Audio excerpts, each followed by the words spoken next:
I regret to inform you that it is time to write a paper.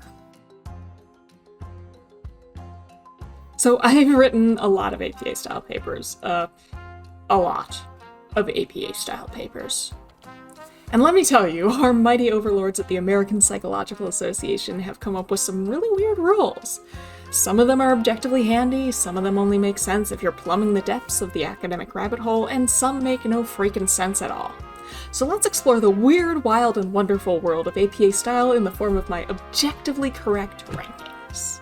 Start from the basics. Sections. APA papers have 5 basic sections. You can mix or match depending on how many studies you've got and which journal's godforsaken special formatting you've been cursed with. I'm looking at you, Nature. But before we get to the meat of the paper, you're gonna have a title page. What your paper's called, who you are, where you work, all that stuff. This is useless, to be honest. This bit never gets published anywhere, and all that info is entered into different forms when you've submitted your paper to a journal. It's like the research equivalent of submitting your resume for a job application, then filling out a form that has exactly the same information. F tier. Then comes the abstract. This is easy S tier. You want to figure out if a paper's worth your time? This is your go-to. Your cheat code. Sure, it's hell to write, but its handiness for the reader more than makes up for that. Then comes the introduction. B tier. It's great for getting context if you're not super familiar with the other research people have done on the topic in the past, but if the paper's in your area of expertise, a lot of time the intro is just rehashing a bunch of stuff you've heard hundreds of times before. It's mostly there to get newbies up to speed, and a lot of the time it's dry as hell. Okay, the methods. I'm gonna put this one in A tier. This section is super important for application, and it can answer a lot of your questions about the study's validity and generalizability. In practice, though, this section is only as useful as the authors are good at explaining things, which is why I'm not putting it at S. Now results. Okay, so, this is my favorite part of a paper to read, but oh my god, can this section suffer hard if the people writing it aren't good. This is your most hit-or-miss section of the paper by a long shot. It can be anywhere from between world-changing and an incomprehensible mess. In theory, it's S tier. In practice, it averages out to a B. And finally, the discussion. A tier. It might be at the end of the paper, but it's a great place to start reading a paper. It tells you the results right off the bat in plain language, puts it in context, and gives you some next steps. This section's got it all. The only thing holding it back from S tier is that the abstract does the same thing but more concisely. Oh, and at the top of it all, you've got a header. It's a short version of the title at the top of every page in your paper, along with the page number. This is honestly useless to anyone, except the rare few that print out your paper and don't staple the pages together to read it. D tier. References. You gotta give credit where credit is due, and that's what reference sections are all about. First things first, the reference section in general. A tier. I want to know where you got your info? Great. Perfect for that. Love it. The only reason I'm not ranking this higher is because of how it's organized. APA style demands that the reference section is in alphabetical order by the first author's last name. That's pretty easy to do, but personally, I'd like it if it was in the order they appeared in the paper. Then again, I bet if it was in that order, I'd prefer alphabetical order. There's no winning. Because of how references are formatted, it's gonna look like an insurmountable mess no matter what, so whatever. Which I guess means I'm punishing the section as a whole for the formatting. In-text references? Pretty sweet. First and second author's first name and year, if there's more than 2 authors, first author at all. You got 2 papers of the same first author and year? Put an A after the first one, a B after the second one. It's not a perfect system, but it's functional and a hell of a lot better than when they had you putting up to 5 author names in those parentheses, so I'm gonna put the in-text formatting in A tier. Individual reference formatting. I've got feelings about this one. If it's just the formatting of a normal journal article, fine. It's a bit dense though. I mean, in the digital age, you don't really need to know the issue number or the volume number of the journal. Heck, fully digital journals may not even have that kind of thing. I think author, year, title, and journal is probably enough. DOI, if there is one. You definitely don't need page numbers in the digital age, so I'll give this one a B tier. But then there's the flexibility. See, it's not just journal articles you can cite. You can cite just about anything in APA style. Magazine? They've got you. Book? Of course. YouTube video or live stream? Citation for that too. You want to cite a tweet or a Reddit post? You can cite a tweet or a Reddit post. The thing is, the format for all of these different things is different. You want to cite a wide variety of sources? Well, you're going to need to use a wide variety of formats. It's really annoying. The flexibility ends up averaging out to about C tier. Formatting. All of that was pretty vanilla. Sections, whatever. Let's get to some real weirdness. When the APA decided to do formatting, they got, I'm not sure power hungry is the right word? Maybe creative. Let's talk about it. Grammar. First, let's talk about grammar. There are some contentious grammar issues out there, and you bet your butt the APA's weighed in on them. Starting off with the Oxford comma. That's right, class. It's the punctuation, the myth, the legend. The Oxford comma is here. For those of you living under a rock, the Oxford comma is what you do when you got a list of 3 or more things. Let's say the members of V-theorem's first generation are phi, comma, nep, comma, and psi. That comma before the and is the Oxford comma. Maybe I'm biased, but S tier. Like, this is a moral issue to me. If you do not use the Oxford comma, fight me. Meet me in the parking lot behind the psychology building and fight me. Oxford comma is love. Oxford comma is life. I'm gonna put a framed picture of it on my desk. Come at me. The singular they. Who likes writing he or she? It's clunky as hell. They is so much more efficient. S tier. Supporting numbers. Okay, so there's layers to this one. This is where things start to, in my humble opinion, get real weird. I genuinely do not understand what the APA was thinking with some of these. If you're worried that this tier list was getting a little top-heavy, then don't worry much longer. Let's start filling in those lower tiers. Numbers and sentences. Starting out strong, and by strong I mean rancid. Like, this stinks. Okay, so you want to say a number in a sentence. First, you gotta ask yourself, is my number greater than 10? If it is, you're reporting it in digits. Unless that number is at the start of the sentence, in which case it doesn't matter how big that number is, you're spelling it out in full letters. Okay, but what if the number is 10 or less than 10? Then you write it out as a word. Unless it's a statistic, in which case you're using digits again. Frankly, this is a mess. I put it in F tier. Rounding. So since we use statistics, we gotta have a lot of decimal places in our work, which of course means rounding. So we've got rules for rounding. First things first, almost everything is rounded to the 100th place, or 2 decimal places.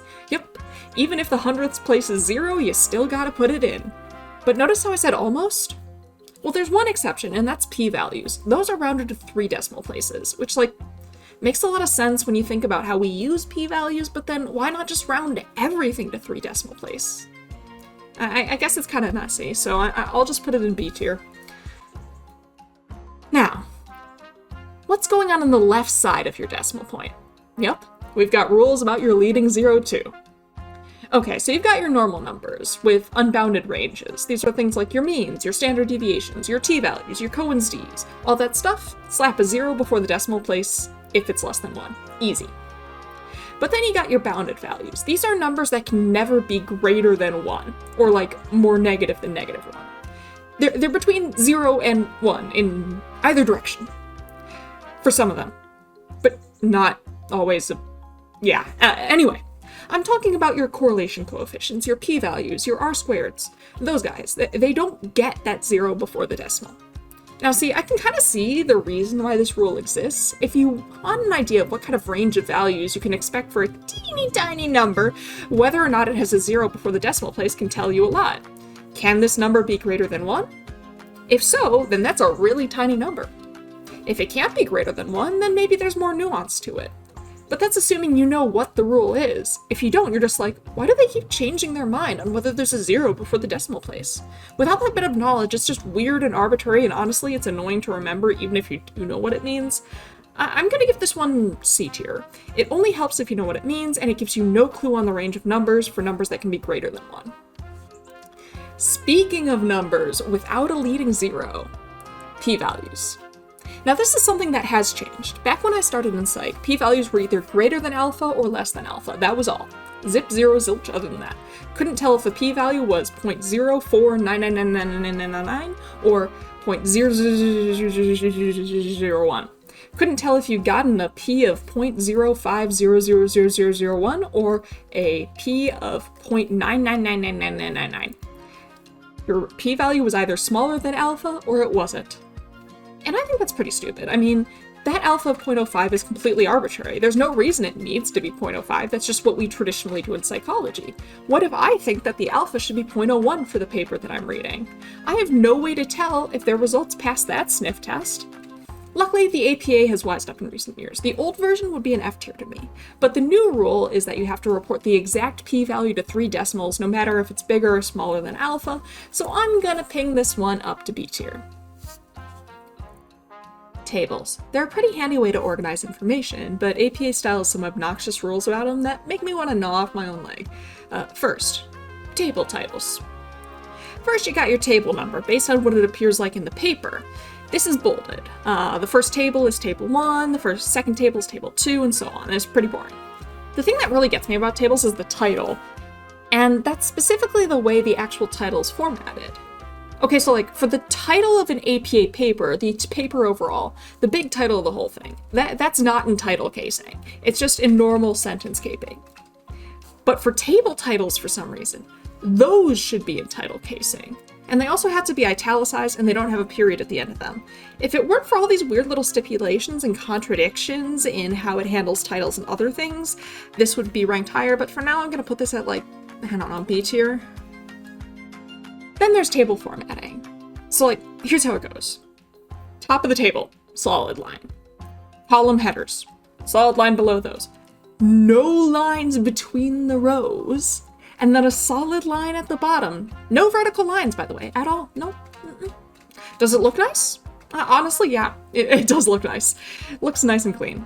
But if you've got like a huge regression table or a correlation table with a whole bunch of rows, it becomes super easy to get lost in all the numbers without any lines in there, and you can't always tell what number corresponds to which row or which column, so I'm gonna put this in C tier. Then you got figures. These are your graphs, your pictures, your diagrams, you name it, it's a figure. Titling rules are the same with tables. Bolded figure 1 at the top, then italicized title and title case below it. Boring, lump that in with table titles, not gonna get its own ranking.